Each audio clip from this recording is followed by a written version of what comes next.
नमस्कार, स्वागत है आप सभी का। आप देख रहे हैं हमारा खास कार्यक्रम अभिनव पहल। मैं हूं प्रीति सिंह।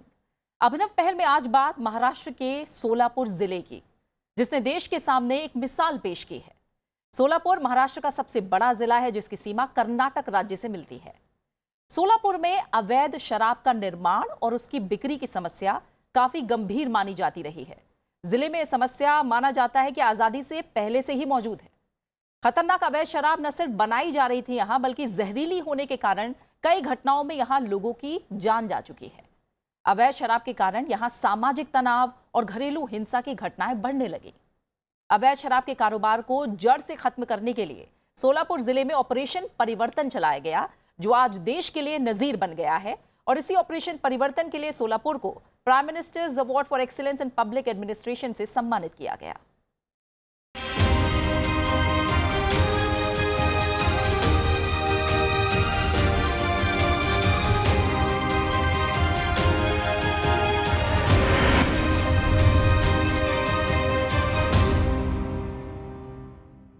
सोलापुर के 700 से ज्यादा परिवार शराब के अवैध निर्माण और बिक्री के काम में लगे हुए थे, जिन्हें इस जाल से आज बाहर निकाला जा चुका है। इन लोगों के परिवार में अवैध शराब का काम पिछले करीब 150 साल से पीढ़ियों से चला आ रहा था, जो अब खत्म हो गया है। दरअसल सोलापुर जिले की तत्कालीन पुलिस अधीक्षक तेजस्वी सातपुते के नेतृत्व में 2021 में ऑपरेशन परिवर्तन चलाया गया। अवैध व्यवसाय में शामिल लोगों को इससे बाहर निकालकर आम लोगों की तरह जीवन व्यतीत करने के लिए प्रेरित किया गया और इन सभी को रोजगार के लिए सहयोग दिया गया। अपने पैरों पर खड़े होने के लिए वित्तीय सहायता प्रदान की गई। इस मुहिम की संसद में भी काफी प्रशंसा हुई। सोलापुर पुलिस की इस मुहिम में पहले काफी चुनौतियां आई, लेकिन आगे जाकर स्थानीय लोगों का साथ भी मिला। इस वजह से अवैध धंधों में शामिल लोगों को इससे बाहर निकालने में कामयाबी मिली। साथ ही ऐसे लोगों का जीवन भी बदल गया। आखिर क्या है ऑपरेशन परिवर्तन, जिससे सोलापुर के लोगों के जीवन में बड़ा बदलाव आया?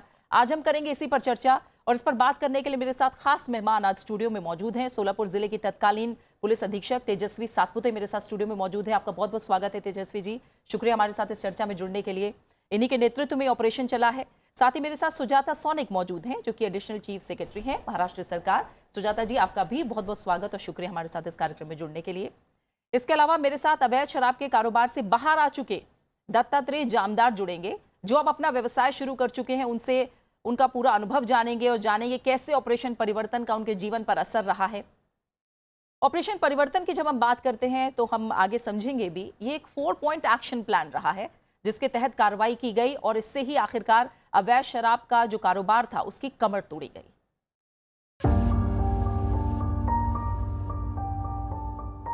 महाराष्ट्र के सोलापुर जिले ने शराब के अवैध व्यापार जैसी गंभीर समस्या पर ऑपरेशन परिवर्तन के द्वारा किया है कठोर प्रहार। इसके तहत एक्शन, काउंसलिंग, रिहेबिलिटेशन और अवेयरनेस जैसी पहलों ने न सिर्फ इस गैर कानूनी कार्य से जुड़े लोगों के जीवन को बदला है, बल्कि आज उनके पास सम्मानजनक जीविका भी है। सोलापुर में अवैध शराब की समस्या आजादी के पहले से ही थी। पिछले कुछ दशकों में इस समस्या ने और भी ज्यादा विकराल रूप धारण कर लिया था।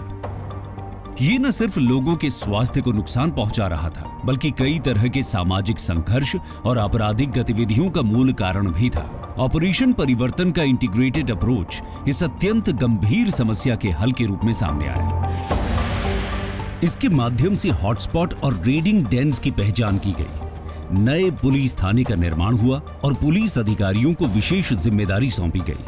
इस गैर कानूनी कार्य में शामिल लोगों के डेटा को एकत्र कर उनकी पहचान की गई और काउंसलिंग के माध्यम से उन्हें और उनके परिवारों को विश्वास में लिया गया और हर एक रेड के बाद उन्हें वैकल्पिक आजीविका को अपनाने और उसे आगे बढ़ाने के लिए प्रेरित किया गया।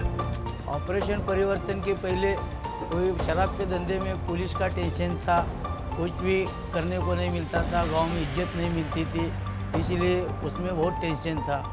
अभी कोई का धंधा करता हूँ, किसी का टेंशन नहीं, पुलिस का टेंशन नहीं, किसी का नहीं, गांव में इज्जत है। दारू बेचना अच्छा नहीं लगता था, पर मजबूरी के कारण चलाते थे।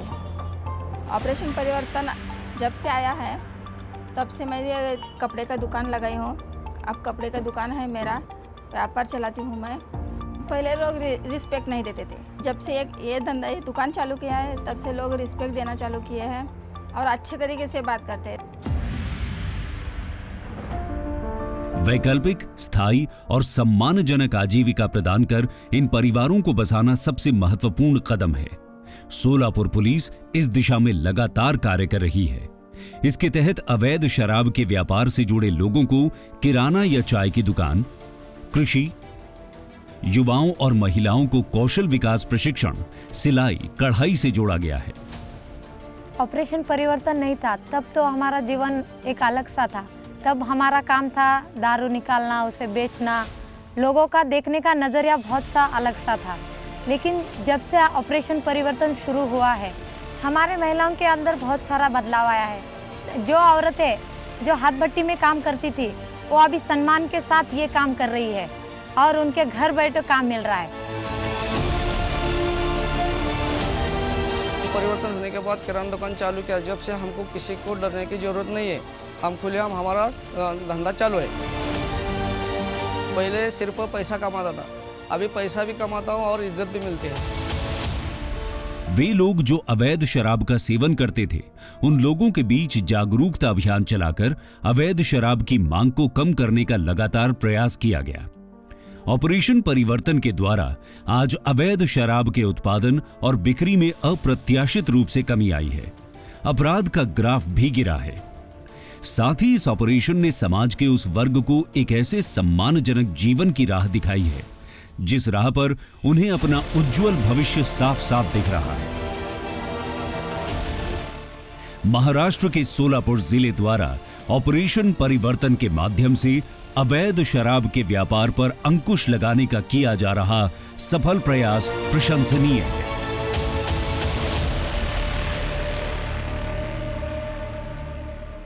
तो आइए इसी पर करते आगे चर्चा। तेजस्वी जी, जैसे हमने देखा और बात की कि पीढ़ियों से चली आ रही थी ये समस्या अवैध शराब के कारोबार की, कैसे ऑपरेशन परिवर्तन का आइडिया आया और कैसे प्लानिंग की गई इसके लिए? डिस्ट्रिक्ट में हर दिन बहुत सारे कंप्लेनेंट्स मिलने आते थे और उनमें हर दिन 10 या 15 महिलाएं हुआ करती थी। तो उनसे सुनने को मिलता था कि घर के जो पुरुष हैं वो हाथ भट्टी की दारू उनके लिए गांव में अवेलेबल हो जाती हैं इजीली, पड़ोस वाले गांव में चल रही हैं, खुद के गांव में चल रही हैं और वो पीते हैं, बच्चों को मारपीट करते हैं, पत्नी को मारपीट करते हैं। इसके अलावा भी नागरिकों से सुनने को मिलता था, पत्रकारों से सुनने को मिलता था, अधिकारियों से फीडबैक मिलते थे। तो शुरू के 2-3 महीने में ये समझ में आया कि यहाँ पे हाथ भट्टी का प्रॉब्लम जो है वो बहुत ज़्यादा है, क्योंकि उसके पहले मैंने सातारा में काम किया हुआ था, वहाँ पे कभी मुझे इस टाइप के कंप्लेंट्स नहीं सुनाई दिए। लेकिन यहाँ पे ये सारा स्थिति देख के और जो इन्फॉर्मेशन मिला उससे हम लोग ये सोचने पे मजबूर हो गए कि यहाँ पे ज़रूर ये बहुत बड़ी मात्रा में है और इसके लिए काम करना चाहिए। तो पूरे रिकॉर्ड्स देखे गए कि इससे पहले पुलिस ने किस तरह का एक्शन लिया है। तो देखकर ये पता चला कि बहुत एक्शंस ले चुके हैं पुलिस, हमेशा से यहाँ पे बहुत एक्शंस ले चुकी हैं, रेड्स कर चुकी हैं, बहुत सारे आरोपितों को अरेस्ट कर चुकी हैं। फिर ये बंद क्यों नहीं होता, ये सवाल खड़ा हुआ। और फिर हमारी सारे सहकारियों के साथ, ऑफिसर्स के साथ, अमलदारों के साथ बैठ के इस पे चर्चा के बहुत सारे राउंड्स हुए कि इसे अगर बंद करना है तो क्या करना पड़ेगा, क्योंकि रेड्स तो हम करते आ रहे हैं लेकिन रेड्स से ये बंद नहीं हो पा रहा है।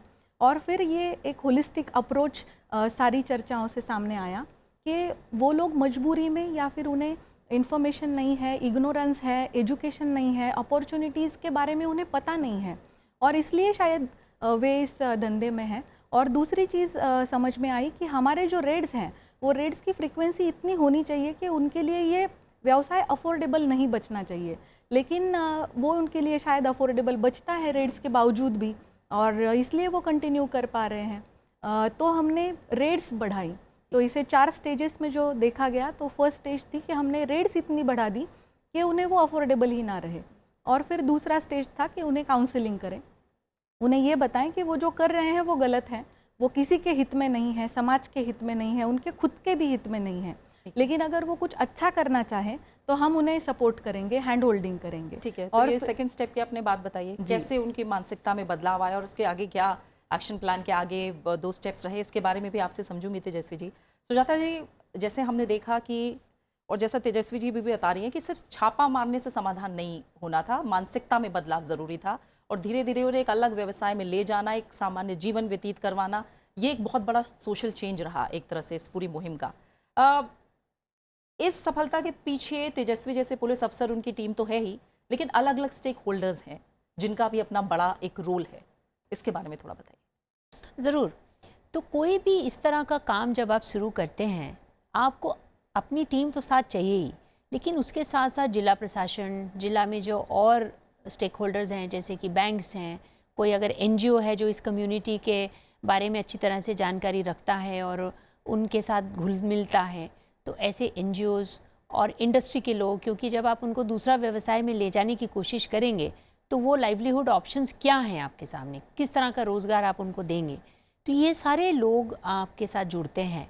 और आई थिंक तेजस्विनी ने भी वही किया कि इन सभी लोगों के साथ उसने बातचीत करके और उसने उनको सबको इन्वॉल्व किया। ठीक है।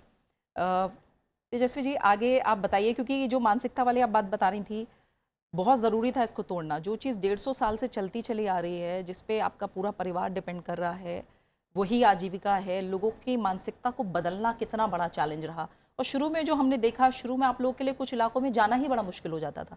तो इस तरह के क्या चैलेंजेस आए आप लोग के सामने? जी बिल्कुल, जैसे आपने कहा कि शुरू के समय में 150 या 200 पुलिस अगर जाएं तो ही सक्सेसफुल रेड हो पाता था।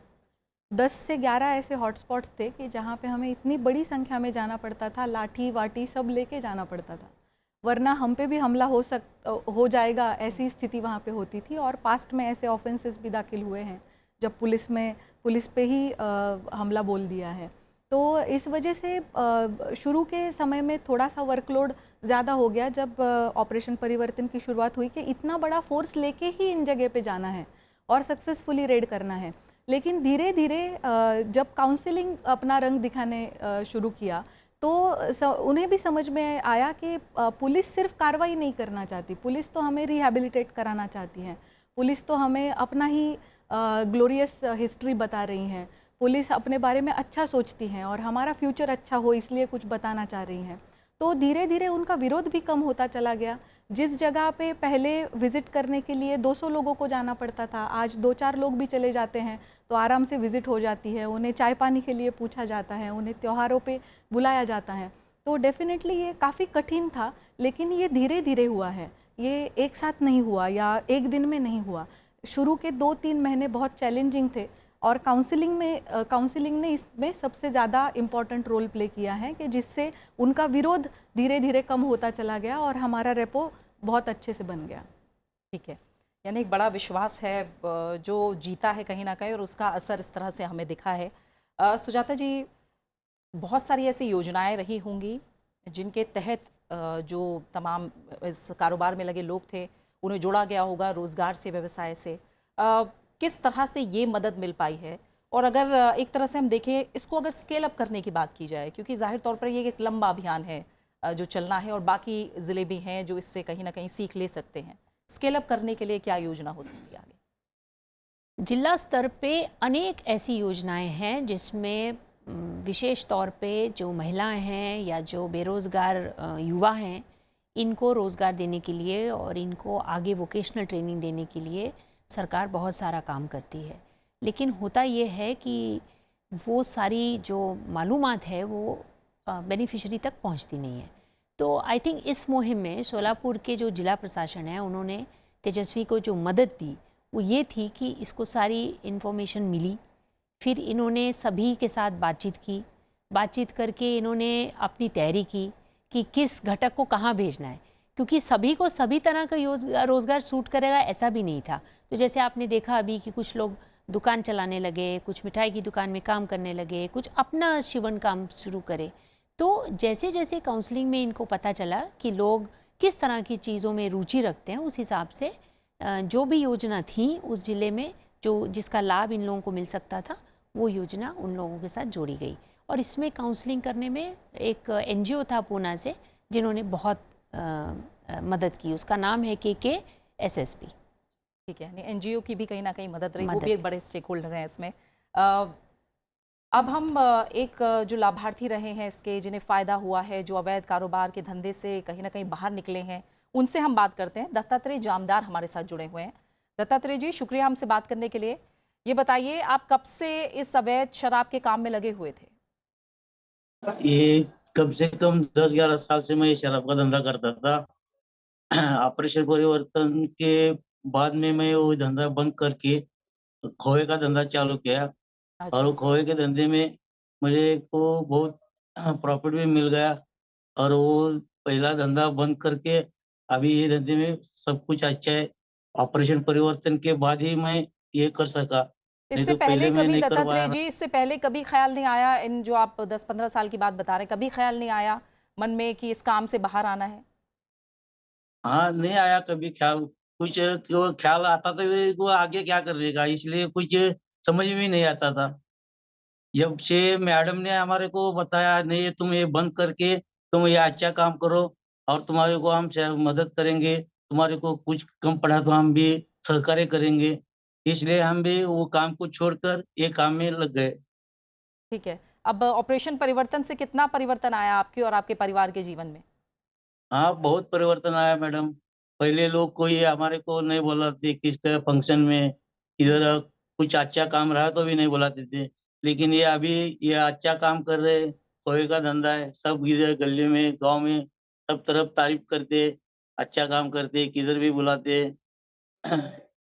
ठीक है, और आपके सब आस-पास अच्छा जो चल रहा है। और भी लोग लगे हुए थे इस तरह के काम में, उनके जीवन में भी इसी तरह का परिवर्तन आया? यानी बड़ा बदलाव आप अपने आस-पास भी देख पा रहे हैं? हाँ, सबका बड़ा ये है, सबका बड़ा ये काम हो गया अभी। वो धंधा बंद करके अभी कोई पान टपरी चलाता है, कोई होटल में काम करता है, कोई कचौरी का काम करता है। हुँ। ठीक है। बहुत-बहुत शुक्रिया आपका दत्तात्रेय जी, हमसे बात करने के लिए। हमारी शुभकामनाएँ। आप और आपके जैसे तमाम परिवार सम्मान के साथ अपना व्यवसाय चलाएँ, जीवन खुशी-खुशी व्यतीत करें। हमारी शुभकामनाएँ आपको। धन्यवाद हमसे बात करने के लिए। तेजस्वी जी, ये असर की जो बात है, हमने दत्तात्रेय जी को सुना।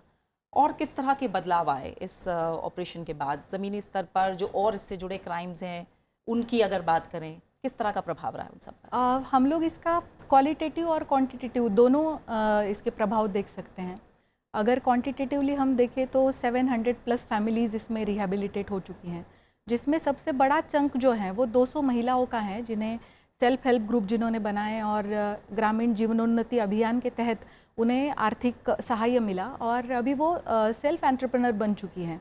वैसे ही दूसरा एक ग्रुप है जिसमें around 150 boys and girls from this family के जिनके पढ़ाई लिखाई थी, कोई 10th पास था, 12th पास थे, कुछ ग्रेजुएट भी थे, लेकिन आगे चल के अगर कोई उनके हाथ को काम ना मिलता तो शायद वो भी इसी व्यवसाय में चले जाते।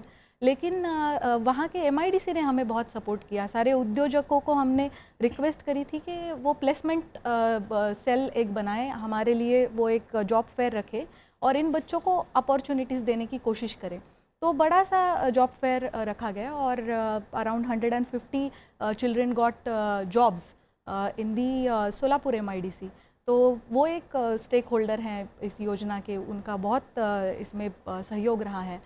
ZP प्रशासन है, कलेक्टर ऑफिस हैं, इन सब ने बहुत हेल्प करी है। लीड बैंक के साथ जब भी मीटिंग्स होती थी कि ये सारे जो नीडी लोग हैं इन्हें हमें कर्जा दिलाना है, तो कई सारी अड़चनें आती थी जिसमें हमें हमारे सारे ही सहयोगी बहुत हेल्प करते थे। तो अगर हम देखें तो कई सारे लोग ऐसे हैं कि जिनके पास खेती थी लेकिन खेती का गाइडेंस नहीं था और इतनी अच्छी जगह का उपयोग वो हाथ भट्टी बनाने के लिए करते थे। तो उनमें से 80 लोग तो तुरंत अपनी खेती करना शुरू किए। फिर कई सालों तक उन्होंने खेती नहीं करी थी तो उनको भी गाइडेंस की आवश्यकता थी। तो वहाँ पे कृषि विभाग आया, जिन्होंने हमारे रिक्वेस्ट पे आते थे, उनको मार्गदर्शन करते थे, उनको प्रोत्साहित करते थे। तो मोटा मोटे हम देख पाएंगे कि महिला सशक्तिकरण इसके माध्यम से हुआ, बच्चों को नौकरियां मिली, कृषि में डेवलपमेंट हुआ और फिर grocery shops and an number of such small businesses they started.